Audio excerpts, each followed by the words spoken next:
Welcome to BoFaat's Weekly, Volume 2. I started with this series about a couple of weeks ago, I think. I meant to do it every week, but, well, I didn't. But this is Volume 2. And Volume 1 has so far 32 fucking views, which is fucking amazing. Thank you to the 32 viewers. But yeah, this is Volume 2. This show is sponsored by GOGM.com. www.gogm.com, as you see it written there. Now this page gives you the alternatives for football shirts for kids. Not football shirts for kids, but kids as in football shirts. And for a good price, for a reasonable price, because you know, if you follow a football team, to buy shirts can be very expensive, and they give you the best quality. In my opinion, the quality is almost the same as an original shirt for a good price, very good price. So just visit that page, GOGM.com. You will find any kind of shirt you need, you want. National shirts, club shirts from all over the world, Europe, and I think even American football, basketball, baseball shirts as well, you know what I mean? So yeah, go have a look and maybe grab a couple of shirts and tell them I sent you. Anyway, I'm getting back into this later a bit because I got sent 2 shirts from them. And I wanted to show you them, and because they look lovely. All right, let's see what we got. This show is going to be packed with different topics, not all football, but a good chunk of it will be about football as well, especially Manchester United. And but we're gonna talk about a certain movie. We talk about martial arts and music as well, right? So, let's get into it. First topic, movies. All right, now I need to do this because I'm half blind when it comes to read shit. So, I was on a trip in the UK again. I'm just back a couple of days, and I went into, HMV, and I actually bought a couple of Blu-rays. And one Blu-ray in particular I want to talk about, but before I show you the one I want to talk about, I'll show you the other 2 that I bought. So one is more football related, quite cheap, and it's this one. And I haven't watched it yet, but I guess this is I don't even know if this is not a movie or I have to check this out, or a documentary. But yeah, this one. And as a Manchester United fan, I did see it, and for that price, wow. Yeah, I grabbed it. I got the latest Donnie Yen movie, The Prosecutor, for a tenner. Yeah, so this one I haven't watched. I'm looking forward to watch that. And now about the movie we're going to talk about. First topic today, Shaw Brothers. If you into martial arts or into martial art movies, kung fu movies, then you know what Shaw Brothers stand for, right? So I don't have to explain. One of my favorite director, actor, martial arts choreograph director is Lau Ga-leung. Lau Ga-leung, or in Mandarin Liu Jialiang, is a Hong Kun, Chinese martial arts. So this is now mixing movie and martial arts. As a Hong Kun practitioner myself and teacher and lifetime practitioner, I never call myself a master or anything like that, or a grandmaster, because technically, in technical terms, I have students that already teach, so that would make me in English terms a grandmaster, but I don't like the words master, grandmaster, whatever master. In Chinese it'd be 媳妇. 媳妇 is not a title. It's a Chinese 媳妇 means teacher, father. So as soon as you teach someone something, it doesn't have to be martial arts, a craft, a skill or whatever. If you teach him in Chinese language, in Cantonese language, you would be this person's sifu. You know what I mean? So in Europe, it kind of they kind of twist that word to their own usage. You know what I mean? Like,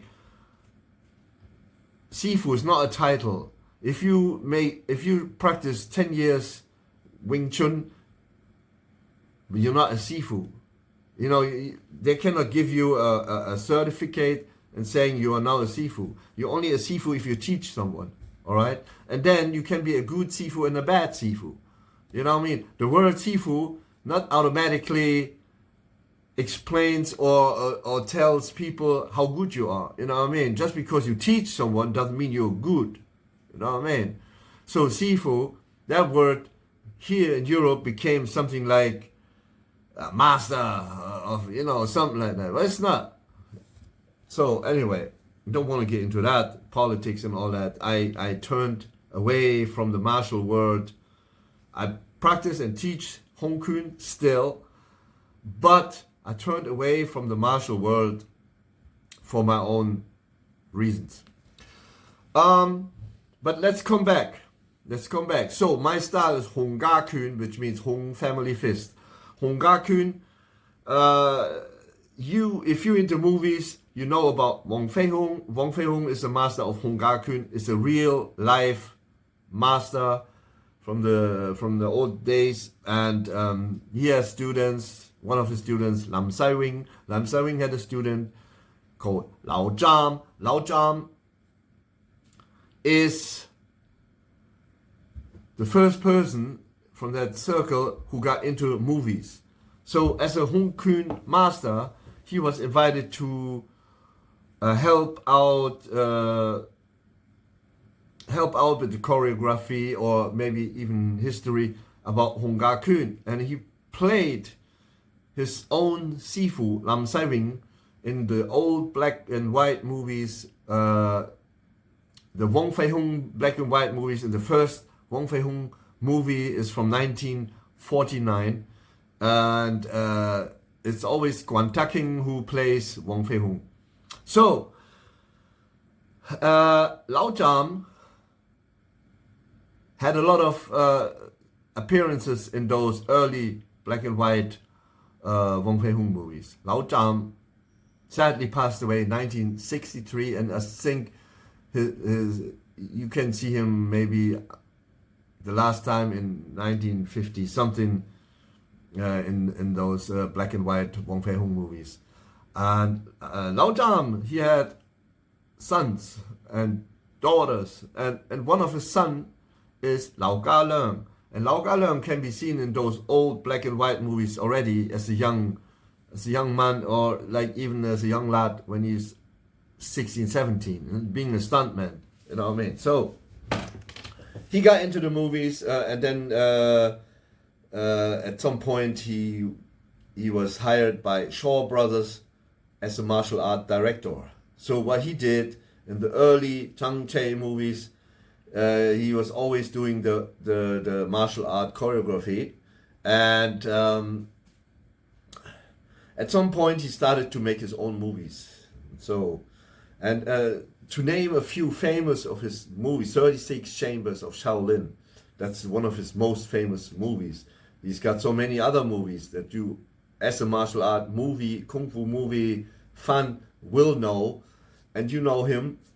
And now let's get to this movie that I found in HMV in Scotland, actually, when I was in Edinburgh. This is that one, like 14 quid, 14.99, so 15 quid. Lady is the Boss. So let's get into it. Lady is the Boss is a bit of a more modern type movie. Lady is the Boss, you can read it here, the Chinese title means something like a Kung Fu sect leader, a patriarch of a martial arts school. But yeah, it means Jung Moon-yan. Jung Moon-yan, the leader of a sect or a club. And it means, so if you know this movie, you know you have this daughter of a master coming to Hong Kong to run a kung fu school.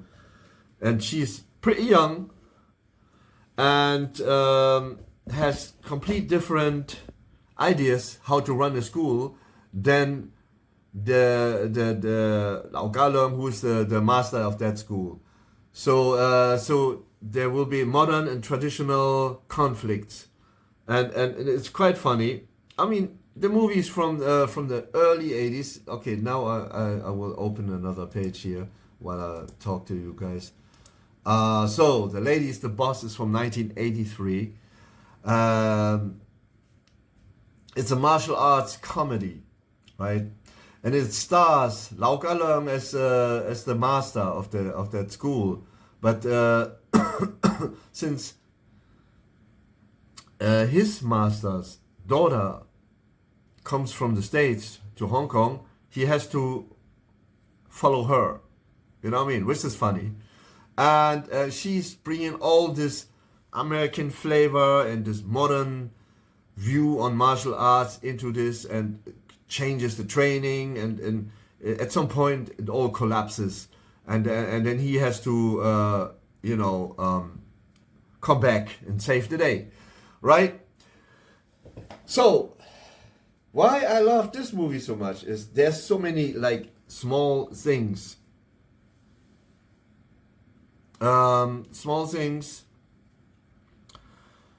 that always shows how to practice Hong Kong, how to, some traditions, the stunts training, the loyalty to your sifu. The beginning of the school is the police or some Hong Kong authorities want to close the school, and then Lau Ka-leung, as the master of the school, stand in front of the door of the school with a long pole. And then one by one, all his students coming to help him and try to, fight back the authorities. And later on, because they follow an association, and they say that the daughter of his master will come from America and help and blah blah blah, and then they need to change locations. And yeah, this movie has so many things that I love, and all his students are all you know them all, like Lau Ka Fei, Wang Yu, Xiu Hao, all those characters that you see in other movies where Lau Ka-leung is just the director or martial arts director. You know what I mean? Mak Tak Lo is there, and yeah. So it's if my head goes that way, because I'm reading who's into the movie as well. You know what I mean? So you get all the same faces that you always see, and yeah, again, nice movie, and then it has some extras on it. I never really checked. So it's a HD transfer from the original negative in 2.35, blah blah blah, aspect ratio, high definition, to the Cantonese, mono, newly translated English subtitles, audio commentary by Frank Zheng, and then there is something on Lau Ka-leung by Fred Ambrose Scene, some whole on Lau Ka-leung by Fred blah blah blah.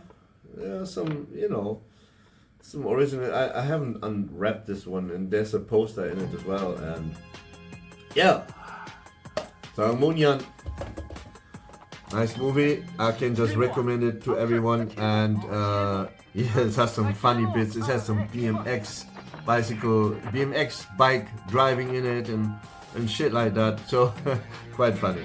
Yeah, check it out. My movie of the week from 1980. Another reason why I like this movie so much, or why I became a fan of Lau Ka-leung, for a while I was a student of the Lau family, right? Not only a while, a couple of years actually, basically about 4 to 5 years. And at some point, I had a dinner with Lau Ka Leung. Not just me, but you know, some other people were there as well. And I thought that if you compare Lau Ka Leung in reality with Lau Ka Leung in the movie Lady is the Boss, that's quite the closest you could see how he really was. Because I felt like when I met Lau Ka Leung at a dinner, there are so many things that just reminded me on how he acted in Lady is the Boss. Like, he didn't really act in Lady is the Boss. He just being himself. You know what I mean? There's so many small things when we sat on the table and he was always hitting his forearms against the edge of a table, pop, pop, you know, like what you do in Hong Kong and I swear there was like a door. When you wanted to go to the restroom, you had to go to a door, like a double-sided door that moves open like this, like a swinging kind of door. And he went into the bathroom, and I'm not joking, it's real, because I sat on the table facing the door where you go to the bathroom in the back.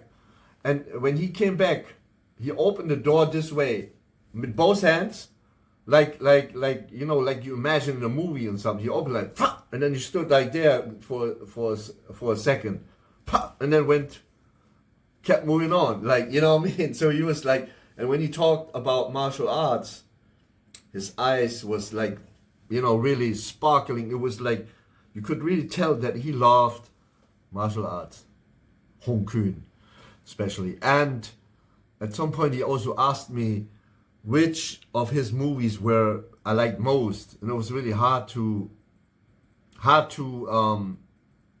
answer. But I said Challenge of the Masters, and I think the Chinese name is Wong Fei Hung and Lu Ka Choi, and it's about when Wong Fei Hung becomes a student of Lu Ka Choi and learns Hong Kong and the way they filmed it and did it. And yeah, that's another movie we should talk about another time. But my answer at that situation was Challenge of the Masters, because that was the first time I met him. Now, when I look back that I met him only once, I kind of feel like Lady is the Boss, because he's one of the main characters in the movie, and he's kind of that's what I'm saying is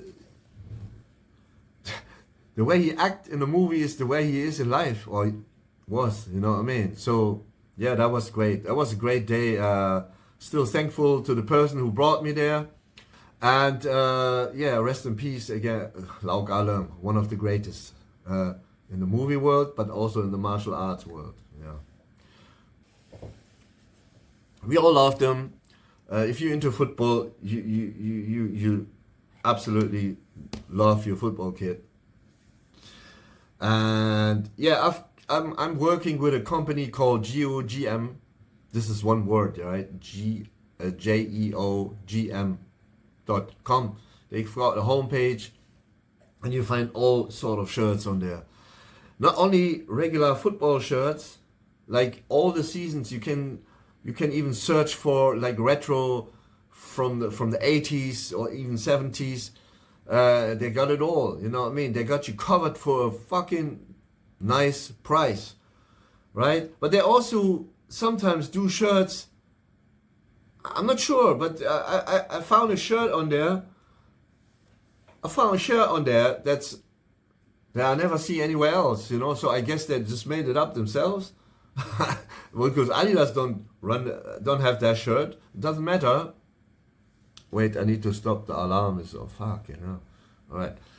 So they do shirts. Mostly it's replicas, right? You know that. You know there are replicas, and but the quality is almost the same as the original, and the price is just a tenth of the original. So if you find a shirt for 140 quid, you get it there for 14, 15 quid. You know what I mean? It's crazy, and the quality is the same. I mean, you know, I don't know how about if you wash them too often and all that, if they fall apart or something. The only thing I would say is you always have to buy a size higher.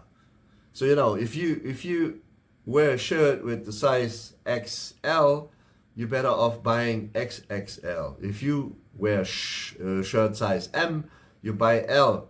Always buy a size bigger. So you, because they're always a bit small. That's the only difference I really see there.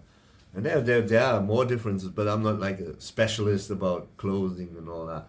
So anyway, so I recently got sent this one, which is, this one you get also in original. It's a simple shirt, but you know, you see the qualities. And with the logo on it, it's a patch. And yeah, it's old school style. I love this shirt, man. And yeah, pretty good. I mean, this is really, I had the original in my hand when I was at the mega store. But you know, you don't want to really support these assholes who run Manchester at the moment, United. And so I'm not really buying stuff from that mega store anymore. I did buy enough. And then this is a shirt I found I got sent by GOGM. You know, I never seen this shirt before in my whole life, but it's absolutely beautiful, and also the quality, you know, absolutely stunning. Yeah. So yeah, go to this page. So yeah, go to this page, gogm.com, and just browse through it and see what you find. If you find anything, they've got bloody nice shirts and the good quality for a reasonable price. And this all she said. A little bit about traditional martial arts. Hongakun is what I practice and teach and learn and research, and there's always this. So from my perspective as a teacher, martial arts, traditional martial arts are on a down. They're going down. There's like a recline. There's no interest anymore for traditional martial arts, or rarely, let's say, you know what I mean, like everyone wants to learn how to fight fast, and I understand that. So MMA, for example, is probably the best way to learn how to fight fast, and because it's all it does. You know, but you learn how to fight in a specific environment, in a cage. You learn the ground fighting, the stand up, and grappling, and you know what I mean, like, and that's all you do. Also, if you seriously train MMA, you will become very athletic. One thing I always thought is, and I don't consider myself very athletic, but I'm not overweight, or I'm 55 years old and I can walk straight. I have no problems with my knees, hips, wherever. And but a lot of traditional martial artists or masters walk around overweight or with no stamina. And I don't consider myself having a super nice stamina, you know, like, because as I said, I'm 55 and I'm not fighting professionally on in a competition style martial arts and shit like that. You know what I mean? So but I can handle myself in a self-defense situation. I'm working as a security, I don't really like the word, but as a bouncer or doorman, but actually I'm a head of security in a big club here in Hanover, Germany, and yeah, I regulate everything, and I've came into a lot of situations where I used traditional Hongkuen, because it's different than when you step into a ring or a cage and you bow or you not, or you just, you know, touch hands, touch gloves, and then fight. It's different situation, right? So mostly it's you breaking up fights, and sometimes they don't know who you are in the first moment and try to attack you, and then you have to kind of control, or, you know what I mean? And or in the self-defense situation, this is where traditional martial arts works, if you practice it right. And you still have to do some sparring and hitting mitts, pads, backs, whatever, you know what I mean, especially in Hongkuen. But it's not meant for sport type of fighting. And I'm not saying that we are too deadly or too lethal to do that. No, we would get our ass handed back, you know what I mean? Because it's just because I know how to handle a sword, I cannot play tennis. I get my ass handed as well on the tennis court, right? So it's the same with MMA. If I go into the MMA cage without any knowledge of wrestling, BJJ or whatever, or how to fight in a cage, I have no chance. And that's a fact. But it always seems like that people confuse those two things, you know what I mean? Like, a lot of times I wonder why it's kind of stopped. But for a long time on my YouTube channel, I always had, every now and then I had these comments from these MMA nerds and telling me, yeah, but you cannot use that stuff in a cage. Yeah, you're right, I cannot, but I don't claim I can. And maybe some people did, but most that I know don't say that. And it's a different world. There's two worlds, you know what I mean? Martial arts, traditional martial arts, it's not only for fighting. There is a certain degree of fighting in it.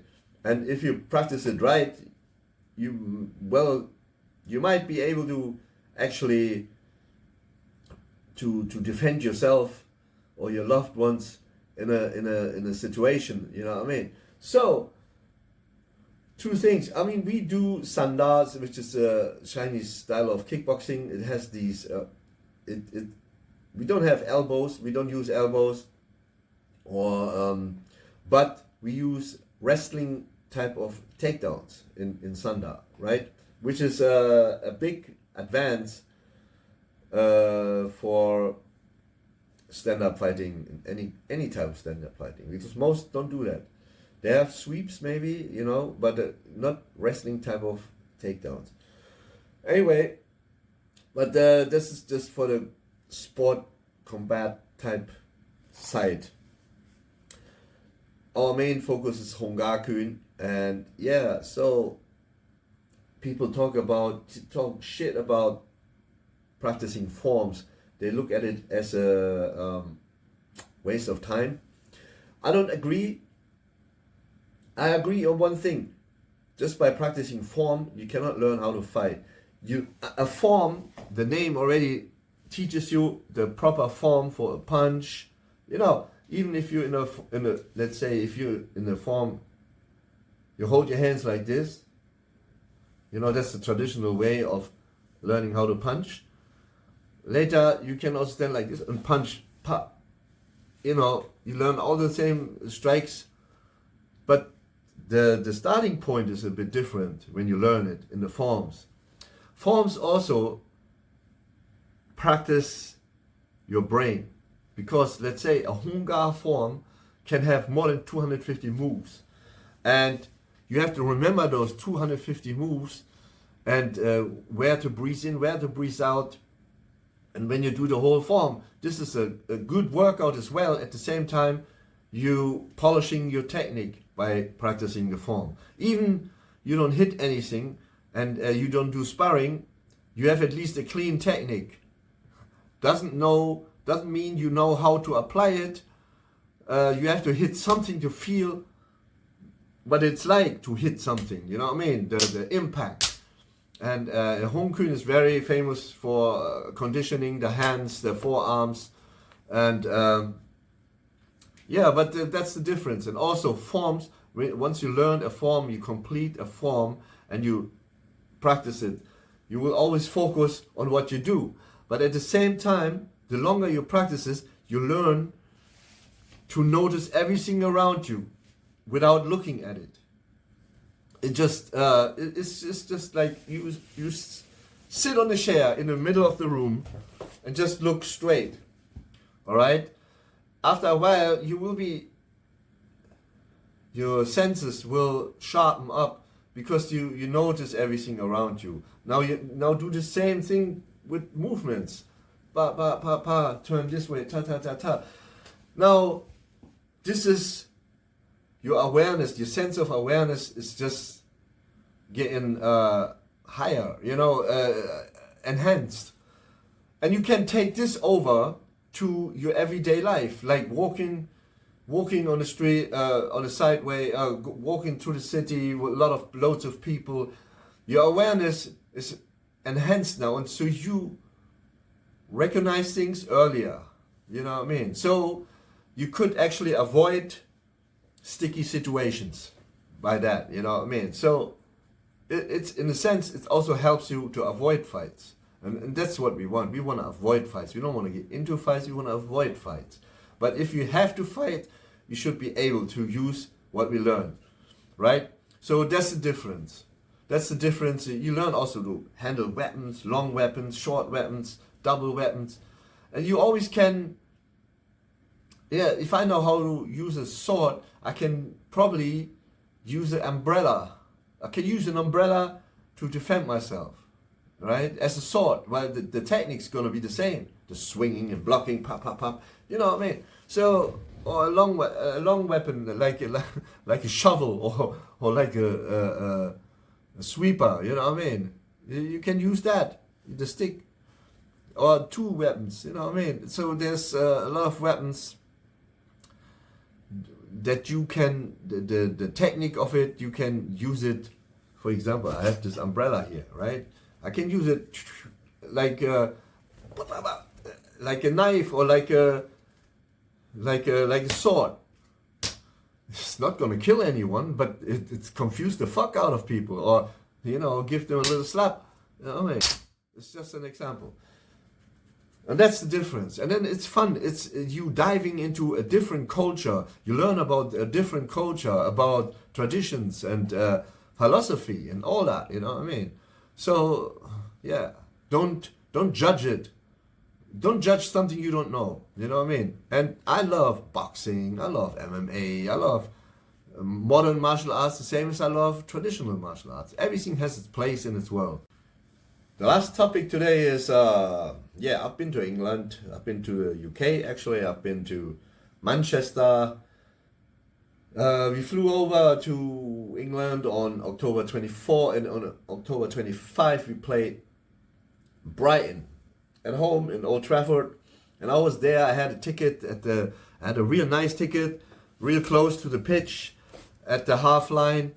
The only thing I didn't like is the people not singing. It's just like here in Hanover. If you go in the stadium and you go to the west side ranks, the people are quiet as fuck. All the noise is coming from the visitors or the north stand in Hanover. And it's kind of like that in Old Trafford. The Stratford end is singing. They're singing their hearts out, and they're bringing all the noise really. And then the stand where I sat was nice. It was near the dugout, but quite, I'm still saying I didn't care, but still, you know what I mean. It was a nice game. We won it 4-2, and it was all worth going there. Worth it, absolutely. Yeah, then the rest of the time you spent mostly in Scotland, in Edinburgh, and I came back to Manchester for one day, and I stayed another night in a hotel football, which is just opposite of Old Trafford. and the owners are some former Man United players. Not sure who. I think Giggsy, I think Gary Neville. I don't know, and I didn't see any of them. But anyway, it was nice hotel actually, and if you looked out the window, you see Old Trafford, and it's quite nice. By the way, I have a nice little video about that game against Brighton when I was in the stadium. I filmed little bits and bobs, you know what I mean, and you can watch it on this channel. If you haven't, here's the link, or there, maybe there, somewhere there.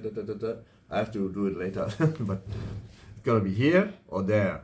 All right, just click on it and you can see some highlights of the game and the atmosphere around Old Trafford, and yeah, stuff like that. So that was nice. And when we come back one day later, we played away against Nottingham Forest, and I mean after 3 wins on the bounce, we had a draw against Nottingham Forest. It was an away game, so and they are quite not the strongest team, you know what I mean, but yeah, but they play with a low block, and we had really difficulties to get through and control, and yeah, it was first half was quite okay. Second half, we didn't come out the changing from the second half, from the break. When we came back on the pitch, I think we still was sleeping for 10 minutes, and then that's when we conceded 2 goals, and they went ahead 2-1, and we had to chase the draw, and then it was the 2-2 was a brilliant goal by Ahmad. Absolutely brilliant, a volley from near the box, and yeah, but we did have some good chances actually to win that game, but we were a bit unlucky. Fernandes hit the post. What I was going to say is we now after 2-3 wins, don't expect Manchester United to win all the games now. You know, we're not going to win all our games. They're going to be losses. They're going to be losses, and they're going to be draws, and they're going to be bad performances. But even the bad performances, as the people say, we had a bad performance against Nottingham Forest, but the level of bad performance was still better than the bad performance of last season. Last season, we definitely would have lost that game and would not have come back like we did at this point. And the fighting spirit is there, and we didn't want to get off the pitch as a losing team. You know what I mean? So at least we got a draw out of it, and it would not have been that way last season. So for me, this is really one of the progresses I see with our team, and it's gonna be. We still need better players, because let's not forget who we have. Our team. We have a lot of average players, to be honest. If you compare to the other teams, especially Chelsea, Liverpool, Man City, Arsenal, they have a way deeper squad than we have. You know what I mean? So it will take some time, and it will take some more new players. Hopefully we get someone in January in the winter break. Or winter. But I'm not sure about that. But we definitely need new players, and I think they're gonna give us new players. Yeah. Last thing today, music. I'm working on a new album. It's a mix of remixes or unreleased tracks that I remix. Like I've done a couple of tracks with MCs that I never released, and now I'm just upgrading the beat. And one of those, and I also made a remix of a song called "Leaders and Followers" by Elad Authority. Elad Authority is a Philly native, now residing in Portland, I think. and absolutely dope MC. And we've done a whole album together, but for several reasons the album was kind of slept on. You know what I mean? It was definitely slept on. And for one of the songs, he doesn't follow us. We did have a video, but actually he did all that, the video, and the video was, it's not a typical rap video where a rapper stands in front of a graffiti wall or in a hood or something like that and raps. No, his video. So this video is quite cinematic. Watch it. It has this Django flavor vibe, and yeah, I remixed the original version, which I also produced, but I remixed it, and I just hope that more people will watch that video, because the original video didn't get too many views. Alone for all the effort that was put into that, making that video, should be granted by watching it. More people should watch it. It's for free on YouTube. You don't have to pay for that. And plus the song is dope as well. You know what I mean? So here's the link. There's the link for the remix. Check it out. Having said all that, thanks for watching. Please subscribe, leave a comment, hit the like button, and fuck off. Nah, that's all. Cheers.